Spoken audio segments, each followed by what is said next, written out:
Lo que les voy a leer a continuación, salvaguardando el nombre de la menor de 14 años que lo escribió en su cuenta de Instagram el pasado martes de esta semana que acabó ayer sábado, refleja muchas cosas. Diría muchísimas cosas.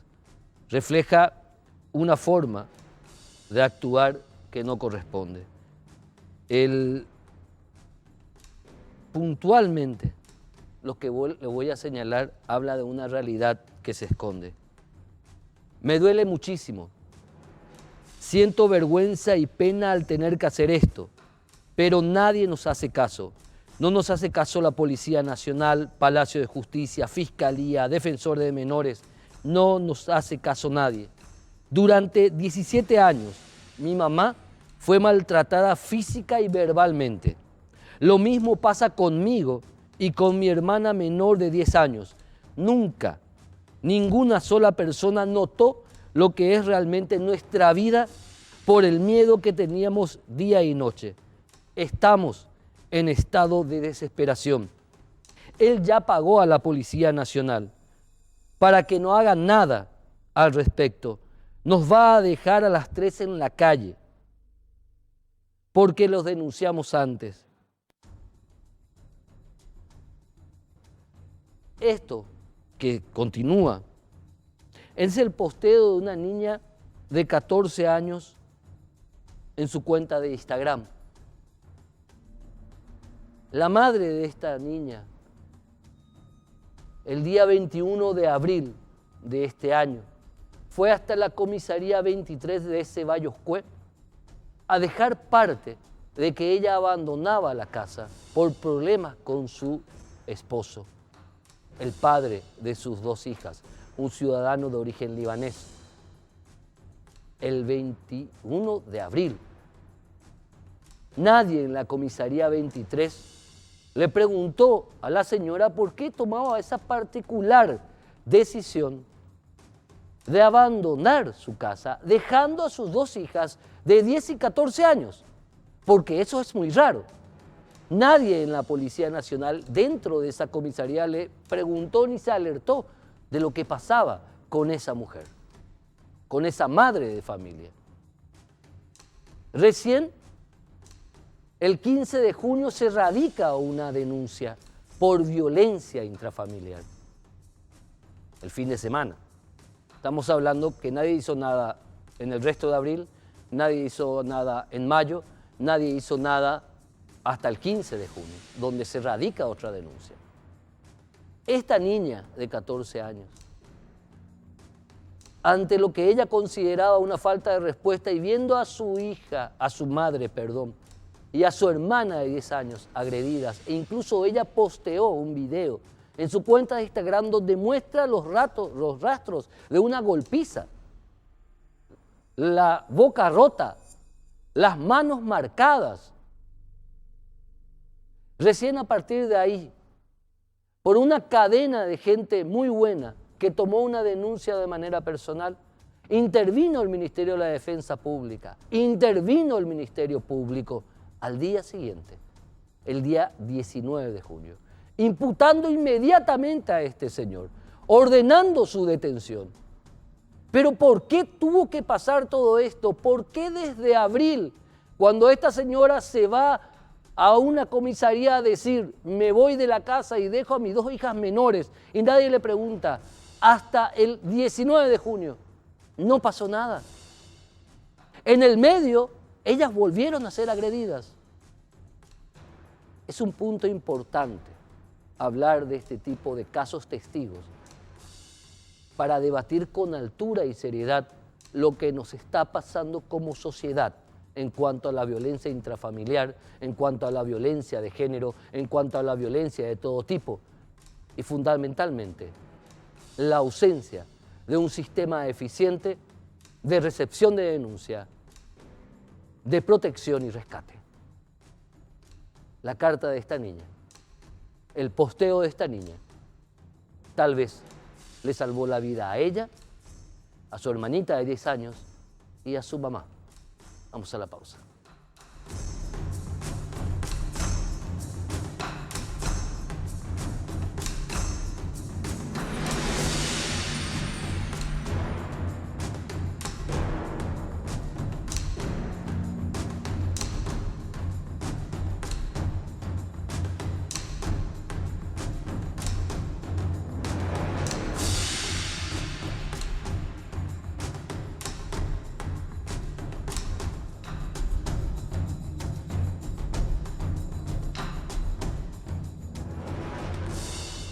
el doctor Lino Ifram, la doctora Alma Méndez y la doctora Carolina Llanes, integrantes de la terna a reemplazar a José Raúl Torres Kinzer en la Corte Suprema de Justicia. Hoy nos acompaña la última mencionada y que va ella a exponernos su perfil, conocerla más, lo que solemos hacer acá en Causa Justa cuando debatimos o abordamos lo que hace a los procesos de selección de postulantes, de ternados a ocupar cargos dentro de nuestra Administración de Justicia. Doctora Carolina Llanes, bienvenida señora, ¿cómo está? Buenas tardes o buenas noches, Héctor, y a la audiencia también, muy bien, aquí ante una instancia nueva para mí en el tema de los concursos, porque siendo este mi sexto concurso a cargos de relevancia como la Corte Suprema de Justicia y la Fiscalía General, esta es la primera vez que integro una terna. ¿La primera vez? ¿En 6 veces? En 6 concursos. En 6 concursos. Sí. Doctora, para comenzar, ¿verdad? Porque esta es una especie de que la gente que la conozca más, ¿verdad?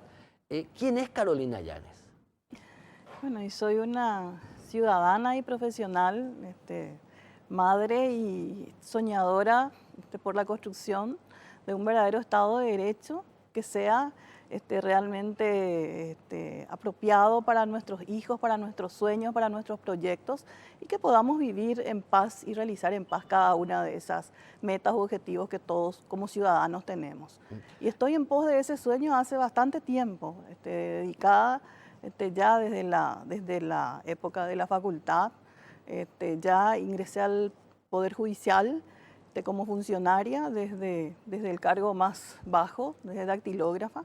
Posteriormente fui oficial de secretaría en los juzgados civiles y luego terminé siendo ujier notificador con el doctor Marcos Riera Unter. Marcos en el Riera juzgado Unter, civil sí. Del 11º turno en aquel entonces. Me recibí también en ese momento y renuncié para trabajar en la profesión al tiempo que fueron naciendo mis hijos. Tengo 4 hijos, 3 niñas y un varón. 2 de ellos ya son abogados, casados y con hijos, o sea que soy abuela también. Y a partir de ese momento se inició un derrotero diferente en mi vida porque experimenté lo que es el sistema judicial, pero desde afuera, desde la perspectiva de la litigación. Posteriormente, por una cuestión coyuntural, ingresé nuevamente al Ministerio Público de la mano del doctor Luis Escobar Faela, como asistente fiscal. Y en ese momento estaba toda la efervescencia de las reformas normativas porque acababa de sancionarse la nueva Constitución Nacional, era el año 1994. Entonces, el doctor Escobar Faela, que fue un visionario siempre de las transformaciones paradigmáticas del sistema judicial, nos invitó a participar a mí y muchos otros colegas conocidos también, exponentes del ámbito jurídico y judicial, a participar en la formulación de los proyectos de reforma del sistema penal. Y a partir de ahí es donde mi vida se, digamos, dirigió hacia ese rumbo, hacia ese derrotero. Y obviamente nos dedicamos a estudiar, nos dedicamos a investigar, nos desafectaron de las funciones que teníamos en ese momento. Yo era procuradora fiscal y nos encerraron durante 8 meses con expertos extranjeros, en este caso el doctor Alberto Binder, para trabajar en la propuesta normativa que iba a ser presentada por iniciativa de la Corte Suprema de Justicia al Poder Legislativo para la reforma del sistema procesal penal.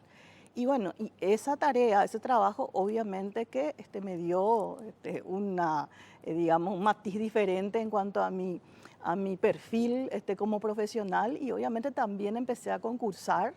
En ese momento estaba recién instalado el Consejo de la Magistratura y integré una terna para fiscal penal y ingresé al cargo como fiscal penal. En ese momento también realicé las actividades en el ámbito criminal, penal, penitenciario inclusive.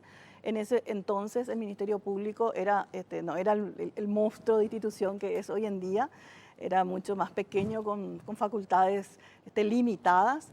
Y así fui recorriendo dentro de la magistratura. Posteriormente me presenté para el cargo de juez de garantías de Lambaré, que era un cargo creado. Integré la terna e ingresé también al cargo. y ahí me mantuve durante el tiempo que la Corte me permitió, porque después me desafectó nuevamente y me trajo a la capital para la implementación del sistema penal, la etapa intermedia. ¿Recordás que estábamos prácticamente, éramos vecinos? Éramos en aquel vecinos, entonces, sí. Implementar fuertemente las audiencias. Mis años de tribunalicio. Exactamente.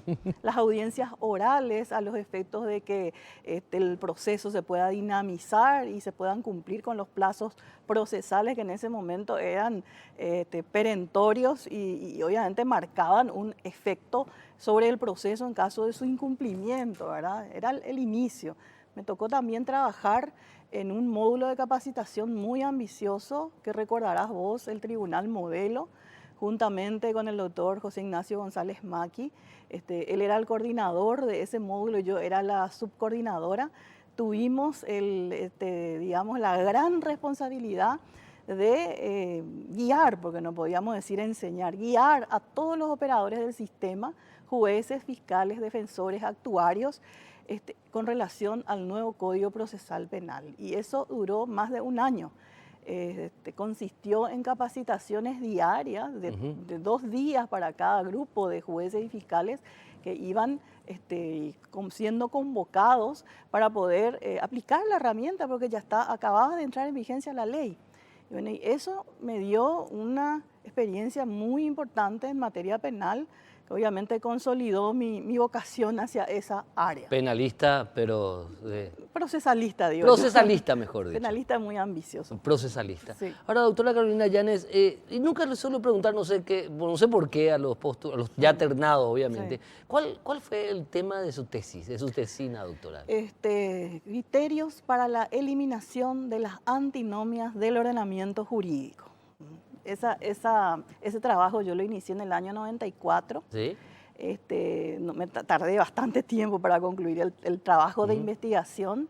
En un primer momento, el énfasis que iba a tener iba a ser civil y constitucional, pero como me tomó tanto tiempo terminar, porque iban naciendo los niños y yo tenía que compatibilizar mi vida personal con la profesional, presenté en el año 2000 el tema y fue aprobado en la Facultad de Derecho de la Nacional, y en el 2005 me convocaron para la mesa examinadora, que estuvo conformada por el doctor Marcos Riera Unter, fue mi tutor de tesis, el doctor César Garay, el doctor Enrique Sosa, el doctor Ubaldo Centurión y Luis Lescano Claude. Esa fue ¿Qué mesa, la mesa examinadora. ¿Qué mesita? Una mesa, sí, te tocó. Realmente de lujo.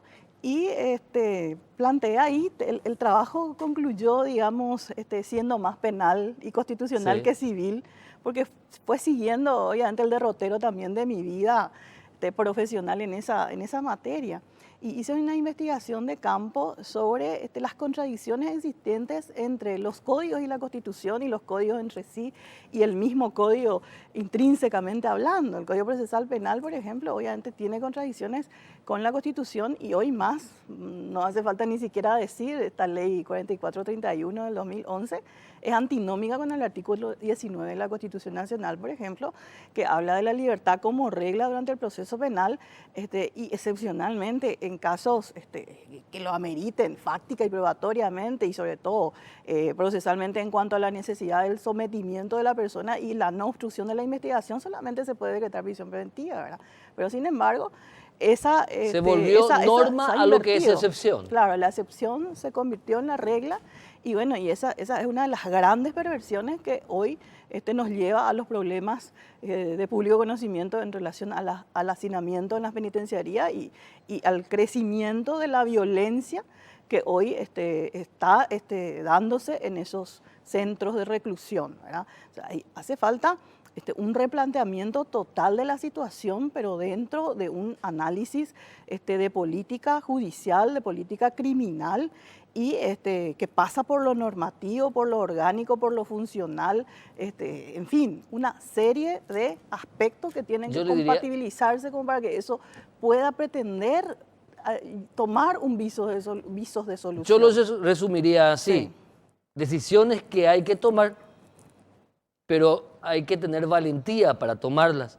Decisiones que, como leí hoy en un artículo de La Nación de la Argentina, escrita por un doctor en Derecho, donde habla que no estamos teniendo, en la Argentina decía eso, ni jueces valientes, ni mucho menos probos. Jueces como administradores de justicia. No estamos teniendo una administración de justicia valiente. ¿Cómo cambiar eso, doctora Carolina Llanes? Bueno, se han invertido muchos aspectos de la ley y del derecho que obviamente tienen atrapado al juez en esta maraña de procesos que no va para ningún lugar, más allá de la incorporación del sistema oral y público en el ámbito penal. Nuevamente se arraigaron los vicios del sistema escrito, ¿verdad? ¿Por qué? Porque todo lo que se incorporó para dinamizar los procesos y darle visibilidad al juez de manera que ejerza ese su poder de cara a la gente, todo eso nuevamente se ha retraído y ha retrocedido, porque todo lo que es oral en el Código Procesal Penal se hace escrito. Lo único que falta que se haga escrito es el juicio oral, ¿verdad? Eso nomás ya falta. Una locura. Porque la audiencia preliminar se hace escrita y se difiere y no están todos los que tienen que estar dentro del principio de inmediación. Se delega la función porque el que realmente resuelve es el actuario o el abogado que trae un pendrive y trae ya la resolución hecha. O sea, hay una degradación total en todos los sentidos de lo que es el proceso en sí, de lo que es el poder penal del juez. Entonces, un juez en esas condiciones, ¿cómo puede plantarse, aplomarse, afianzarse, ejercer justicia con determinación, con coraje? Porque está diluido, está difuso, está degradado en un trámite perverso que el propio sistema se encarga de acrecentar o consolidar más cada día. Y no hay un liderazgo de la Corte Suprema de Justicia en relación a este sistema. Eso es lo que yo siempre he criticado y es lo que pretendo, digamos, definir o conducir o sugerir cómo se tiene que reencauzar eso. ¿Cómo si es que reencauzamos? logro Claro. ingresar a la Corte Suprema de Justicia. Acá se tiene que replantear todo desde... En primer lugar, están las herramientas normativas vigentes. Sí. Ahora hay una comisión de reforma del sistema penal que va a incorporar algunas reformas importantes, algunas devolviendo, digamos, la forma original del sistema procesal penal y otras modificando. Cuando tengamos eso, digamos, vigente, hay que sentarse a planificar qué se va a hacer a partir de la ley, no a improvisar más. Basta de improvisar en materia de aplicación o implementación de una herramienta normativa. Eso es lo que degenera todo el trabajo del sistema, del juez, y obviamente el resultado es completamente nefasto para la ciudadanía. Entonces hay que liderar esos procesos, no dejarle a un grupo de técnicos y desentenderse, como en más de una ocasión ha hecho la Corte Suprema de Justicia.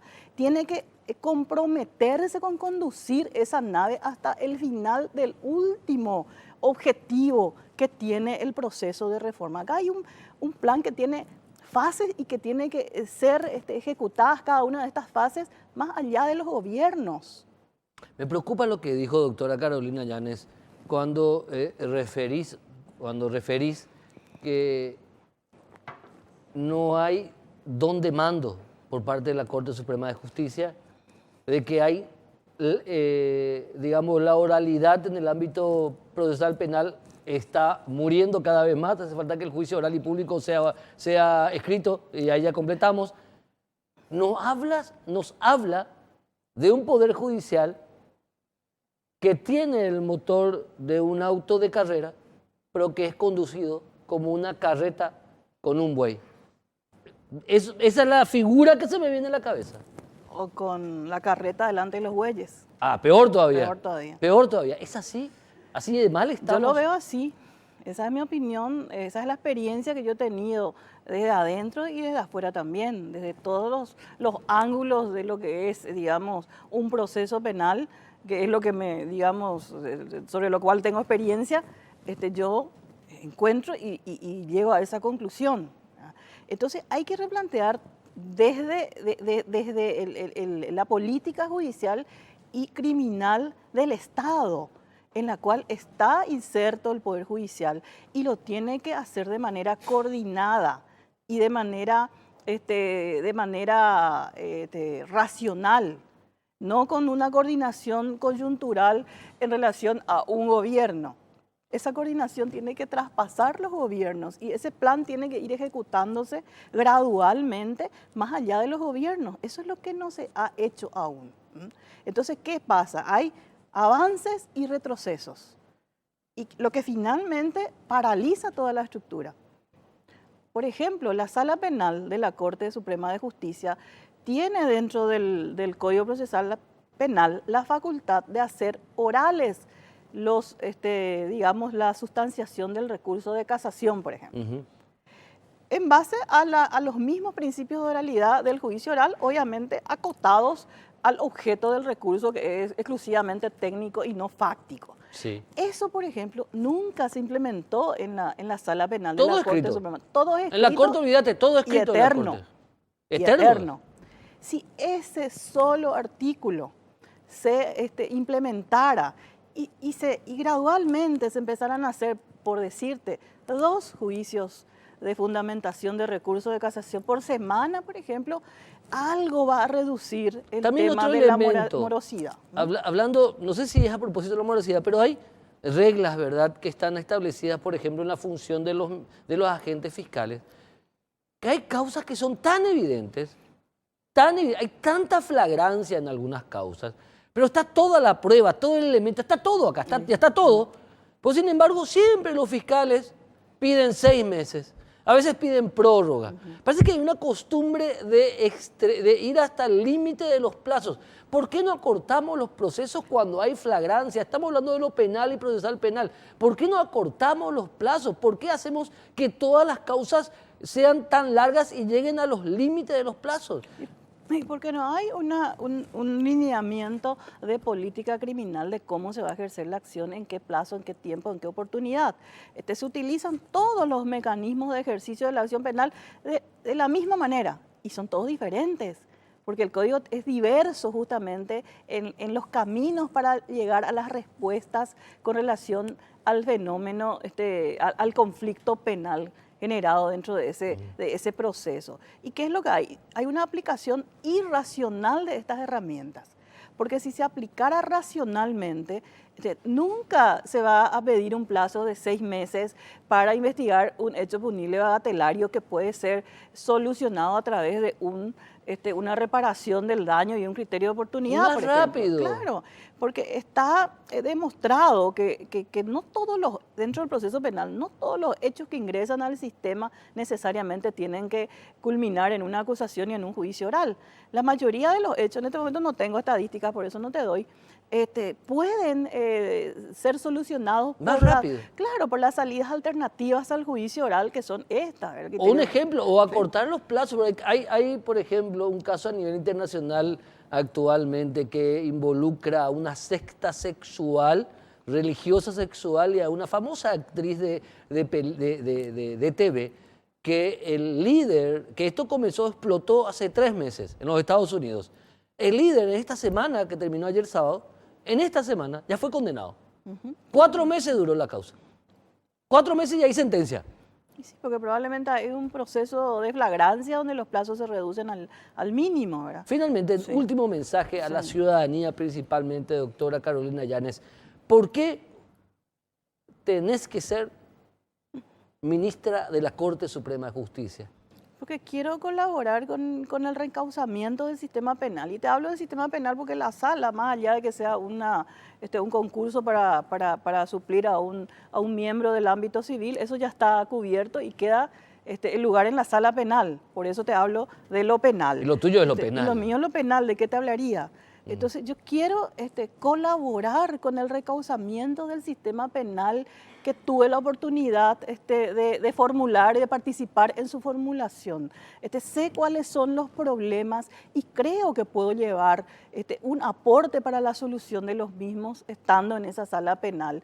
Y sobre todo liderar el proceso de reforma que se viene y la implementación, que no va a ser breve ni no va a ser fácil, planificando cada una de las fases de ese proceso y asumiendo con responsabilidad el liderazgo de la mano máxima autoridad del Poder Judicial como para que eso llegue a buen término. Eso solamente yo creo que podría ya dar muchísimos resultados positivos en materia de justicia penal en el Paraguay. Muchísimas gracias, doctora Carolina Llanes. Gracias, un placer. Héctor. Una de las personas ternadas para suplir a José Raúl Torres Kimser en la Corte Suprema de Justicia. Obviamente tendremos al resto de los ternados en programas sucesivos. A la vuelta del corte analizaremos con dos personas que saben y mucho de política criminal, que ocuparon cargos ejecutivos sobre política criminal, sobre política penitenciaria, para analizar con profundidad qué pasa en el sistema penitenciario de nuestro país.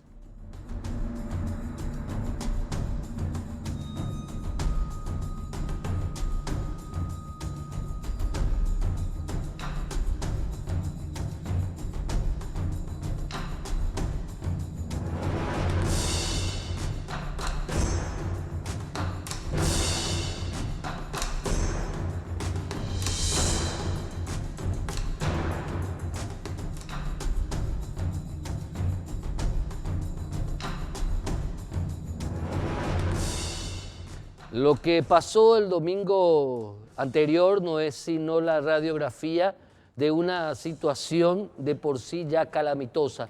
El sistema penitenciario absolutamente colapsado. Ese es el problema. Tenemos que lamentar hoy día la muerte de 10 personas brutalmente asesinadas. ¿Qué hay detrás? ¿Qué se puede hacer? ¿Cuáles son las alternativas? ¿Qué tipo de política se debe aplicar? Sin entrar en generalidades que nada hacen o en acusaciones que nada hacen al solucionar el fondo de la cuestión. Nos acompañan, por un lado, la doctora Cecilia Pérez, abogada, pero también principalmente ex viceministra de Política Criminal, y el doctor Carlos María Aquino, ex viceministro de Justicia y Derechos Humanos. A ambos el agradecimiento. Muchísimas gracias por estar con nosotros. Comienzo con la dama, doctor Carlos María Aquino. Doctora Cecilia Pérez, ¿cómo comenzar a desenredar esta madeja? Bueno, esto era una crónica de una muerte anunciada. El aumento irracional de la población penitenciaria desde el año 2011, tarde o temprano, iba a determinar o terminar en algún tipo de tragedia, porque tenemos que decir que la muerte de 10 compatriotas y otros tantos más heridos, y en las circunstancias en las cuales fallecieron, es una tragedia, ¿verdad? Más allá de que siempre surjan voces de que digan son 10 criminales menos, mejor si se mueren porque no se mueren todos, con lo cual debemos empezar a trascender a la situación y no creer que esa es la solución de cerrar la puerta y tirar la llave. Ahora, se tienen que tomar medidas necesarias porque esto tarde o temprano iba a suceder. Estaba yo reflexionando con otros colegas que alguna vez pasaron por el viceministerio, por el Ministerio de Justicia, cuando todavía era como el doctor de Justicia y Trabajo, enfrentando el tema del sistema penitenciario. El problema nuestro es un problema regional, no es solamente del Paraguay, pero esta es la primera vez que se dan este tipo de hechos así con tanto escándalo macabro, ¿verdad? Por la forma en que ocurrieron, gente decapitada, personas calcinadas, adrede, por grupos criminales, o sea, organizados criminalmente, como es este caso del PCC. El tema del PCC no es un tema nuevo, no es un tema reciente dentro de los centros penitenciarios paraguayos. Es un tema que viene aumentando con la permeabilidad del ingreso de estos grupos en nuestras fronteras. Inicialmente teníamos solamente PCC, ahora ya tenemos también Comando Vermelho y tenemos otros grupos minoritarios. Pero principalmente el PCC hace un trabajo de reclutamiento dentro de los centros penitenciarios. Ellos son la bacteria y el hacinamiento y la sobrepoblación y las condiciones infrahumanas en las cuales están las personas privadas de libertad son el caldo de cultivo. Tarde o temprano esto podría haber sucedido ya sea en este gobierno o en un gobierno anterior. Ahora, sí el tema lamentablemente tiene que suceder esto para que la atención hacia el sistema penitenciario se gire en cuanto a lo que es el trabajo del Estado en relación al Ministerio de Justicia. ¿Y por qué digo esto? Porque siempre el Ministerio de Justicia trabajó solo enfrentando este planteamiento. Siempre era un problema del Ministerio de Justicia, el sistema penitenciario, cuando que realmente tiene que ser una política de Estado, ni siquiera de gobierno. Cuando hablo de Estado, hablo que aquí también hay responsabilidades compartidas entre el Poder Legislativo, el Poder Judicial y también otros miembros del Poder Ejecutivo que tienen que trabajar en función a las necesidades del sistema penitenciario en gran medida y que siempre el Ministerio de Justicia es hasta hoy día la cenicienta del presupuesto en cuanto a la función que cumple el sistema penitenciario dentro del sistema de justicia. Entiendo. Doctor Carlos María Aquino, la reflexión gira en torno a, como decía la doctora Cecilia Pérez, cerrar la llave y que explote todo, a quien le importa, total son criminales, es el pensamiento que no puede tener un ciudadano equivocadamente, pero no puede tener un Estado ese pensamiento. Héctor, la situación hay que abordarla de manera integral y no de una manera aislada. A ver. De ninguna manera. Primero que nada, hay que llamar a la sensibilidad social, también a la sensibilidad política, porque pareciera que la mayor cantidad de personas que fueron indiciados, ¿verdad?, por algún hecho delictual, directamente deberían ir a pasar el resto de sus días al sistema penitenciario. Eso, de una perspectiva y un análisis de espalda a un principio constitucional, que es la razón de la privación de libertad, es la reinserción del ser humano, del individuo, o sea, esto de varón o mujer, a la sociedad. Eso es una cuestión pendiente y así como bien decía la doctora Pérez, es una responsabilidad compartida. Ella señalaba del Poder Judicial, es así, del Ejecutivo y también de otros organismos extra poder, y el Ministerio Público también, ¿verdad? Todos debemos de hacer todos debemos de mirar un poco al interior de cuál fue el accionar que venimos trabajando a lo largo de muchos años, ¿verdad? Y no solamente cargar la responsabilidad al Ministerio de Justicia, que muchas veces y casi siempre se vio solo, ¿verdad? En todos los años de gobierno, ¿verdad?, cada responsable ha hecho lo máximo posible para que eso cambie. La situación de Tacumbú hoy día es una situación que hace muchísimos años ha colapsado. Nosotros estamos conmocionados por lo que sucedió recientemente en San Pedro. Esto fue consecuencia de una lucha de poder, según el reglamento de datos reciente. Pero ¿qué hubiera pasado si como consecuencia del hacinamiento en Tacumbú se hubiera dado un gran incendio? Similar a lo que ocurrió hace años atrás en lo que fuera el correccional de menores Panchito López. Imagínate. Algún chispazo se dio bajo la dirección, bajo la gestión de la ministra Carla Bacigalupo. Por suerte eso no tuvo mayores consecuencias, pero yo siempre me preguntaba, ¿qué hubiera sucedido si en Tacumbú hubiera sucedido un incendio? Entonces hay que abordar esto de una manera integral. Hay mucha gente que critica la posibilidad de la construcción de nuevos centros penitenciarios. Eso se debe de hacer. Tacumbú se tiene que cerrar, se tienen que habilitar centros penitenciarios para cumplir las normativas nacionales e internacionales que guardan relación a la segregación de prevenidos y condenados. Y con los condenados trabajar para su reinserción. En fin, Héctor, hay un montón de cosas que hacer y bueno, bien creo que se presenta esta situación para que todos juntos podamos buscar y colaborar un poco para que podamos avanzar sobre ello. Con la doctora Cecilia Pérez y el doctor Carlos María Aquino, a la vuelta del corte, esta es, como se dice, el relato de lo que está pasando, que lo conocemos todo y el agregado de ambos profesionales es muy interesante. Ahora quiero escuchar, y ustedes también, de boca de ellos, cuáles son los puntos principales para llegar a un Estado medianamente cercano a lo ideal. A la vuelta del corte.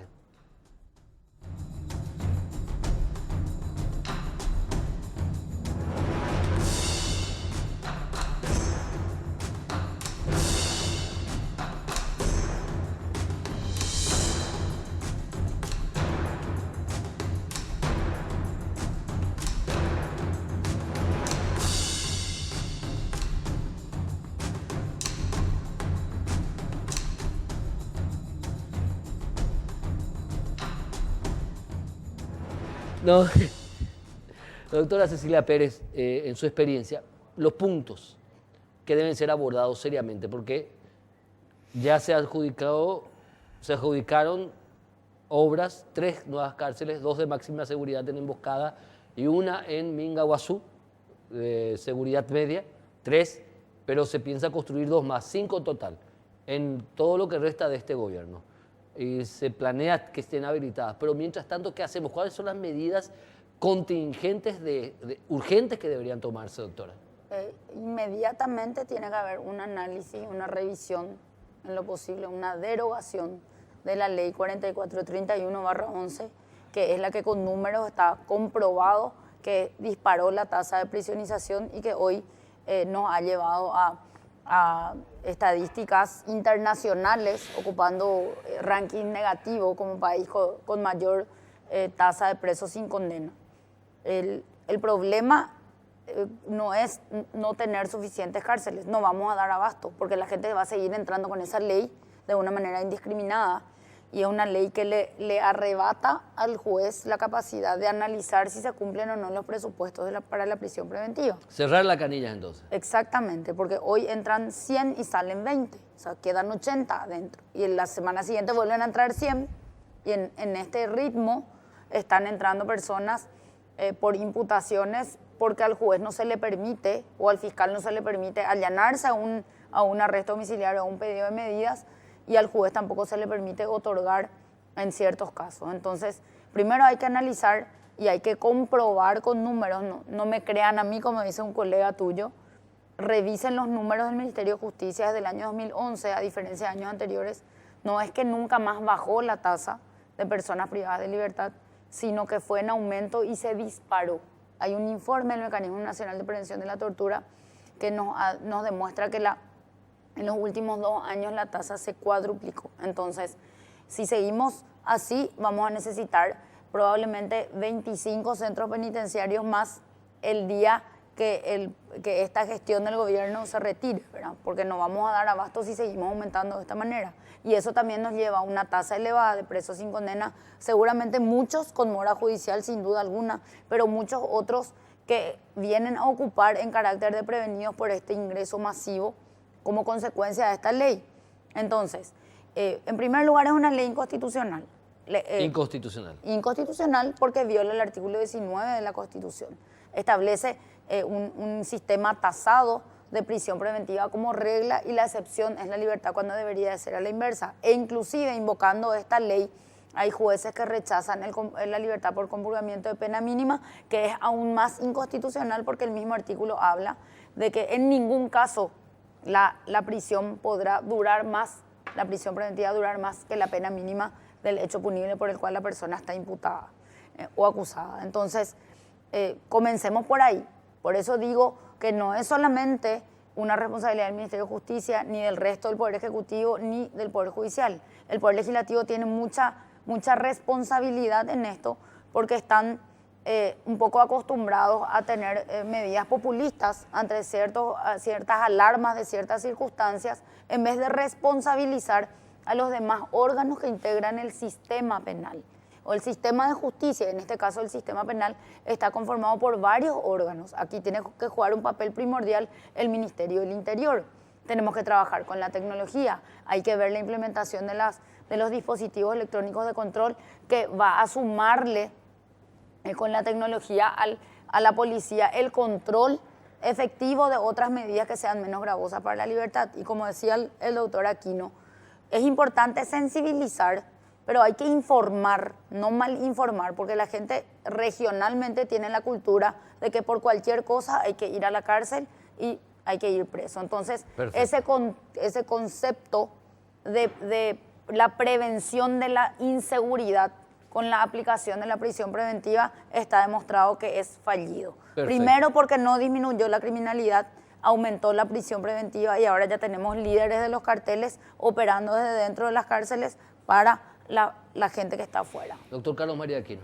Sin pretender repetir lo que decía la doctora Cecilia, porque estoy total y absolutamente de acuerdo con ella, quiero hacer énfasis en algo que ella introdujo, que es el uso de la tecnología. ¿Por qué señalo esto, Héctor y televidentes? Porque los factores políticos y sociales, entiéndase por esto el Parlamento, el Ejecutivo, también reciben la presión social. cotidianamente nosotros, a través de ustedes, los medios de comunicación, recibimos la información de que Juana, Teresa, Carlos, Leticia son asaltados en la calle. Muchas veces, como producto de ese asalto, perdieron la vida ciudadano con ciudadano. Entonces, como primera medida, adentro.